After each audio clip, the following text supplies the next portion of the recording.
Kahit sana.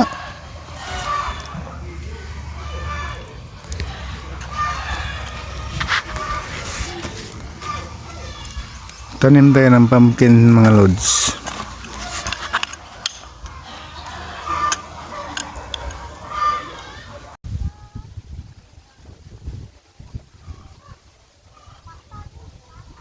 Oh, tura. Da, ito nga. Oh. Oh. Kana. Watering tayo mga lods, sobrang init. Andiri. Ay kalimti permi, basig si daghan day ka na sa iluan sa una.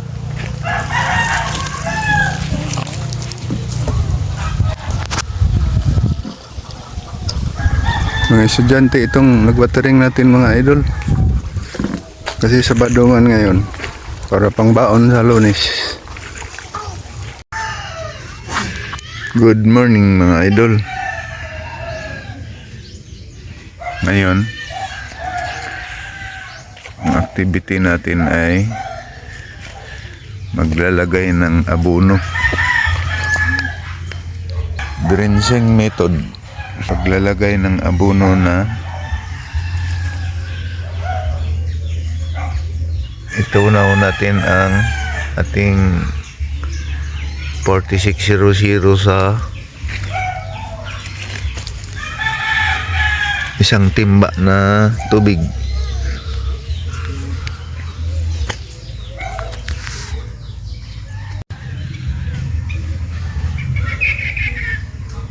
Ito yan mga lodi.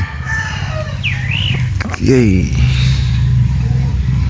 Paikot mo lang yung isang lata na sardinas na bawat puno.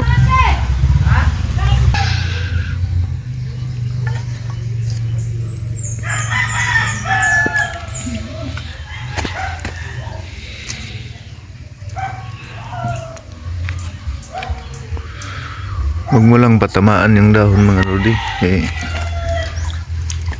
masusunog yung mga dahon.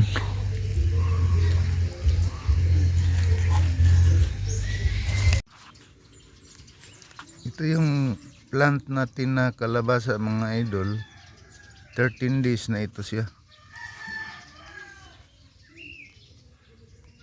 Ito, ganito kalaki ang dahon, 13 days.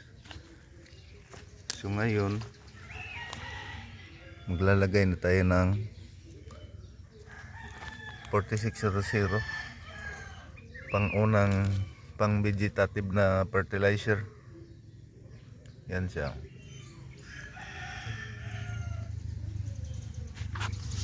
Mas lalong beberde pa ito mga idol pag nalagyan natin ng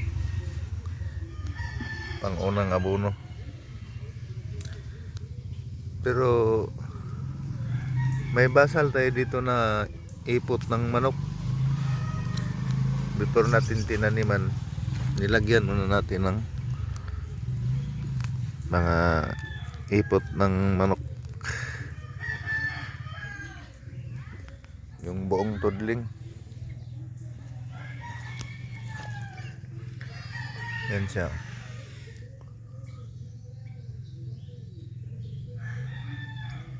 Kapal na mga lods. Pag garden kayo mga lods, kailangan may balon kayo malapit gaya nito. Gitu.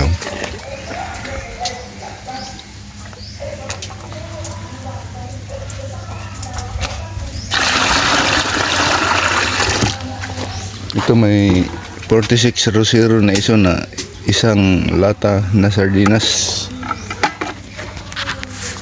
Ganyan mag-drains mga lods. Okay. Saan naman to? Tara. Mga og dahon sa kuan.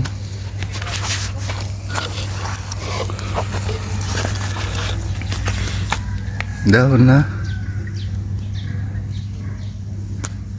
Ganyan mag-drains mga lods. Itong gawaan nito, pwede na ito sa mga grade level kung walang klase.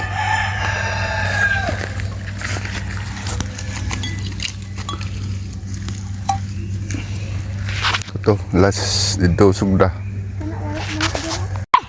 Ito yung 19 days natin na kalabasa mga idol. Titig-anim na ang dahon niya. 19 days.